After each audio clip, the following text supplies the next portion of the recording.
Hello students, welcome to my channel Sandhya Sarkar classes. आज हम exercise 6.3 का क्वेश्चन नंबर 2, 3, 4 करेंगे। आपकी 10th क्लास है, तो मैं जब भी कोई क्वेश्चन या सम सॉल्व करवाती हूँ तो सबसे पहले मैं ध्यान रखती हूँ कि क्वेश्चन सॉल्व करते वक्त आपको छोटी सी छोटी बात जो मुझे बतानी चाहिए या मुझे लगता है कि कुछ बच्चों को क्लियर नहीं है, वो मैं ज़रूर बताती हूँ, ताकि कोई अननोन क्वेश्चन या सम आ जाए तो आप उसको अप्लाई करके खुद करने में आप एबल हो सके। मतलब you can do any sum if concept is clear to you. तो चलते हैं क्वेश्चन नंबर 2 की तरफ। क्वेश्चन नंबर 2 में आपको 2 ट्राइंगल्स सिमिलर गिवन है। एक ये वाला ट्राइंगल और ये वाला ट्राइंगल सिमिलर गिवन है। आपको ये एंगल गिवन है, आपको निकालना है DOC, एंगल DOC। ये वाला एंगल निकालना है। अब इस एंगल को निकालने के लिए आप इसकी हेल्प ले सकते हैं। आपने लीनियर पेयर के बारे में पढ़ा है और मैंने भी बताया है कि एक लाइन के ऊपर अगर कोई लाइन सेगमेंट या रे होती है तो ये लाइन जो दो एंगल्स बनाती है दोनों तरफ, उन दोनों का सम हमेशा 180 होता है। ऐसे पेयर्स को लीनियर पेयर कहते हैं। तो इसी की हेल्प लेते हुए हम यहाँ पर देखेंगे कि जो DB है वो क्या है, एक लाइन है, और ये वाला जो है ये लाइन ये वाला लाइन सेगमेंट इस लाइन के ऊपर है, यानी एक एंगल इधर बन रहा है, एक एंगल इधर बन रहा है। तो आप लिखेंगे कि angle DOC plus angle BOC equals to 180। क्यों? आप यहां लिख देंगे लीनियर पेयर, ये लीनियर पेयर बना रहे हैं। ऐसे भी लिख सकते हैं BD is a line segment. मैं लिख देती हूँ ताकि आपको क्लियर हो। Line segment and OC is on it.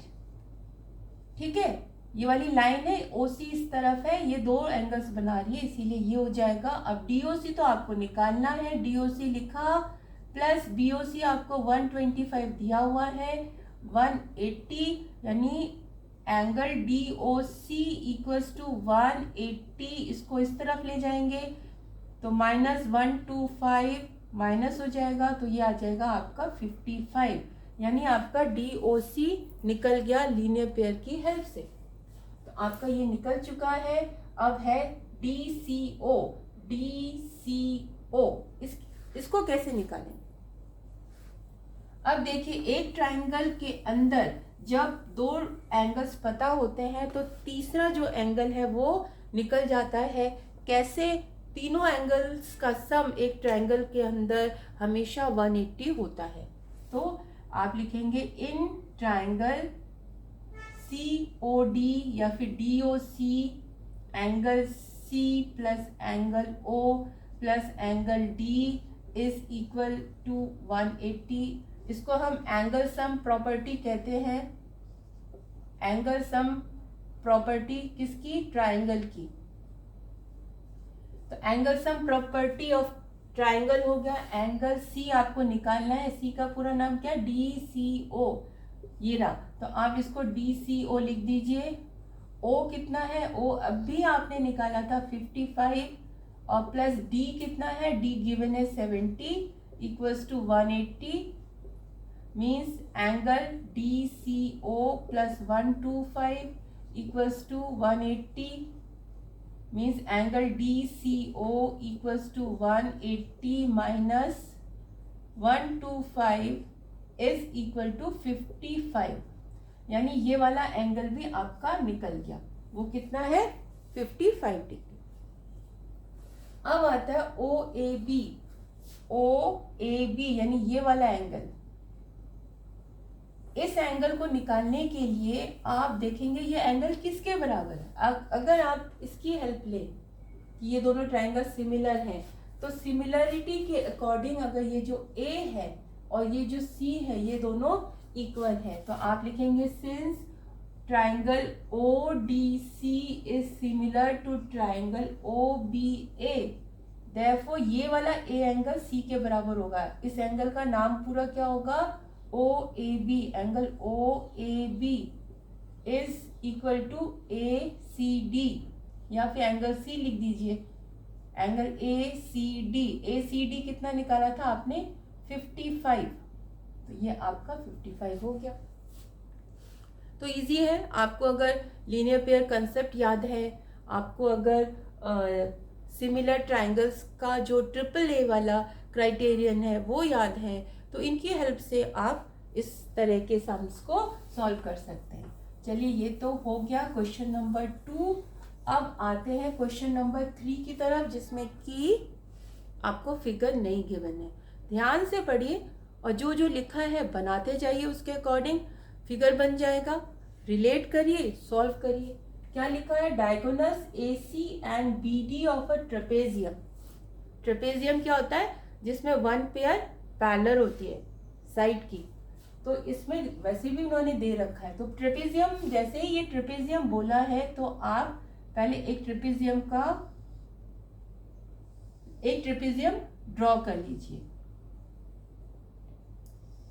Trapezium 4 sided figure होती है, जिसमें कि एक पेयर साइड की एक पेयर क्या होती है?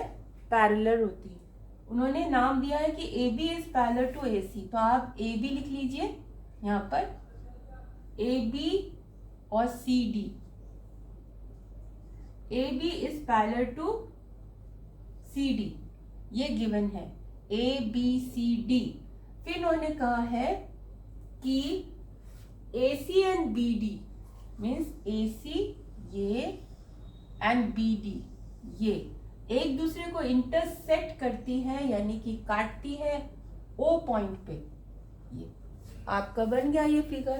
तो उन्होंने सबसे पहले कहा है, ट्रेपेजियम की बात कर रहे हैं तो पहले आप ट्रेपेजियम ड्रॉ कर लीजिए। फिर देखिए उन्होंने क्या कहा है, डायगोनल्स बनाने के लिए बोले हैं, तो AC एंड BD डायगोनल्स बनाए जो कि इंटरसेक्ट करते हैं एट पॉइंट O। आपको दिखाना है OA means this upon OC means this, OB means this and OD। ये आपको प्रूव करना है। To prove OA upon OC equals to OB upon OD। ध्यान से देखेंगे तो ये जो साइड्स हैं या जो लाइन सेगमेंट्स हैं वो दो ट्रायंगल्स के पार्ट हैं।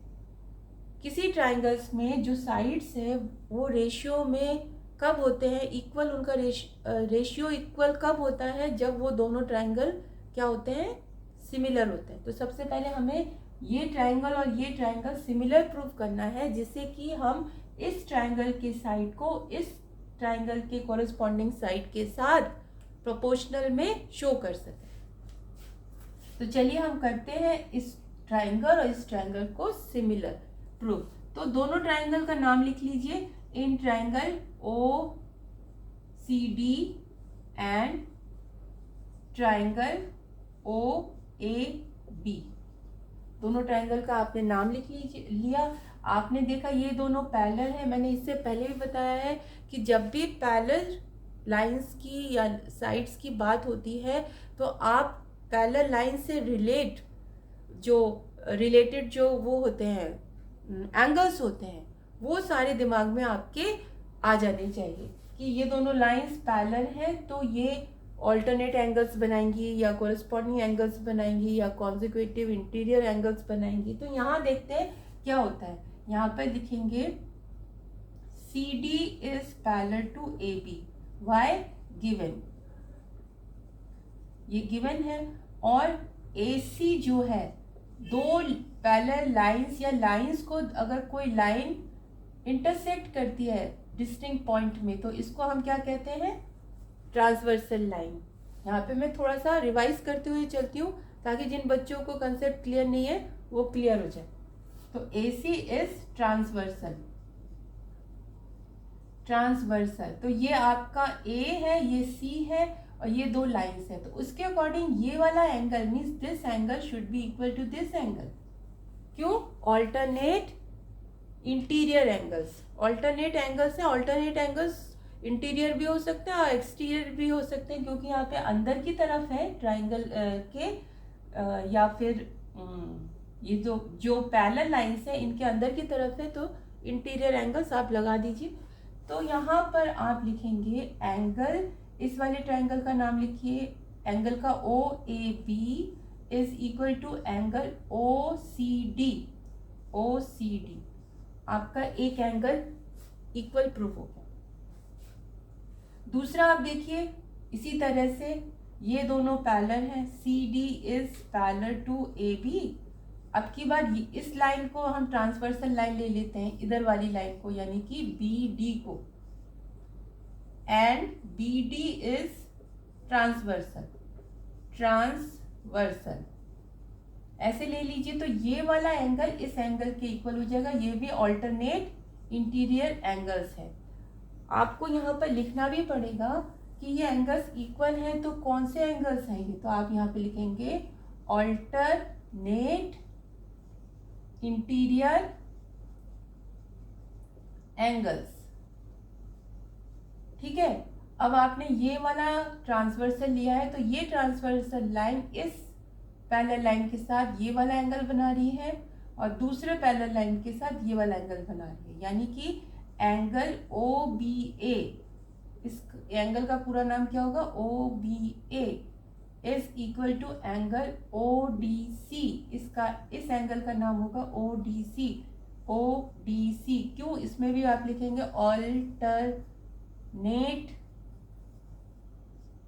इंटीरियर एंगल्स, शॉर्ट फॉर्म लिख देती हूँ एंगल्स का। तो दो एंगल्स आपके एक ट्रायंगल के दूसरे ट्रायंगल के दो एंगल्स की, वैसे तो दो एंगल्स इक्वल हो जाते हैं तो दोनों ट्रायंगल्स सिमिलर प्रूव हो जाते हैं, लेकिन अगर आपको थर्ड एंगल दिखाना भी है तो आप इसको दिखा सकते हैं कि this angle is equal to this angle. क्यों, बहुत बार बता चुकी हूँ कि अगर दो लाइंस इंटरसेक्ट करती है एक दूसरे को तो इस टाइप के एंगल्स कहते हैं वर्टिकली ऑपोजिट एंगल्स। तो ये दोनों एंगल्स वर्टिकली ऑपोजिट एंगल्स हैं, तो ये इक्वल होंगे। आप लिखोगे D O C is equal to A O B, reason vertically opposite angles. तो आपके तीन एंगल्स दूसरे ट्रायंगल के कॉरेस्पॉन्डिंग एंगल्स के इक्वल हो गए, और जब इक्वल होते हैं एंगल्स तो ट्रायंगल क्या हो जाते हैं, सिमिलर। तो आप यहाँ पर पहले दिखा देंगे कि angle O is angle O Y, पूरा नाम भी लिख सकते हैं, angle D O C is equal to angle A O B. यहाँ पे क्या लिखेंगे, vertically opposite angle, vertically opposite angles. Therefore, triangle DOC is similar to triangle। अब D किसके साथ है, D है B के साथ, तो B को पहले लिखेंगे BOA, यानी कॉम्बिनेशन ठीक, नाम ऐसे लिखिए कि कॉम्बिनेशन ठीक होना चाहिए। D के साथ B है तो आपका यहाँ पर जो आपने प्रूव किया है D, ये रहा D के साथ B है और O के साथ O है, ठीक है, और A के साथ C है, ये रहा ए के साथ सी है। तो ये दोनों ट्रायंगल्स क्या हो गए, सिमिलर हो गए। जब ट्रायंगल्स सिमिलर हो जाते हैं तो उन दोनों ट्रायंगल्स के जो साइड्स होते हैं, तीनों साइड्स, वो किस में होते हैं, उनका रेशियो इक्वल होता है। तो आप, उन्होंने तो दो ही रेशियो की बात की है, तो आप लिख दीजिए therefore O A upon O C equals to O B upon O D. यहाँ पे आप लिखेंगे कौन सा क्राइटेरियन है, triple A criterion, triple A similarity criterion, ठीक है, क्राइटेरियन। और यहाँ पर क्या लिखेंगे कि देयरफॉर करके आप लिखेंगे O A upon O C equals to O B upon O D. Reason क्या है, रीजन यही लिखेंगे, triangle D O C is similar to triangle B O A. Easy था, कोई भी टफ नहीं था। साइड्स को प्रोपोर्शनल दिखाना था। साइड्स प्रोपोर्शनल तभी हो सकती हैं जब उनसे रिलेटेड ट्राइंगल्स सिमिलर प्रूव हो। ट्राइंगल्स को सिमिलर प्रूव करने के लिए हमने एंगल्स की हेल्प ली। क्यों ली एंगल्स की हेल्प, क्योंकि दो लाइंस पैरेलल दी हुई हैं और पैरेलल लाइन से हमें बहुत सारे एंगल्स के पेयर मिल जाते हैं जो कि आपस में इक्वल होते हैं। चलिए, ये तो बात हुई, जो की पॉइंट्स है वो मैं बताती चलती हूँ ताकि कभी अननोन सम आ जाए तो आप उसको कर सको। अब देखते हैं क्वेश्चन नंबर 4 में क्या है। क्वेश्चन नंबर 4 में आपको फिगर गिवन है। क्या फिगर गिवन है? फिगर भी गिवन है, एक रिलेशन भी गिवन है। रिलेशन क्या गिवन है? Q R upon Q S equals to Q T upon P R. ये गिवन है आपको, given Q R upon Q S equals to Q T upon P R. और जो भी गिवन है, ये गिवन है, इसको भी लिख लीजिए। ठीक है, आपको ये शो करना है कि पी क्यू आर ये वाला ट्राइंगल आर टी एस कहा गया, आर टी और ये एस, आर टी एस ये दोनों सिमिलर हैं। शायद कुछ थोड़ा सा मिस्टेक हो सकती है कहीं पे क्वेश्चन लिखने में, मैं चेक कर लेती हूँ। एक्सरसाइज है ये 6.2।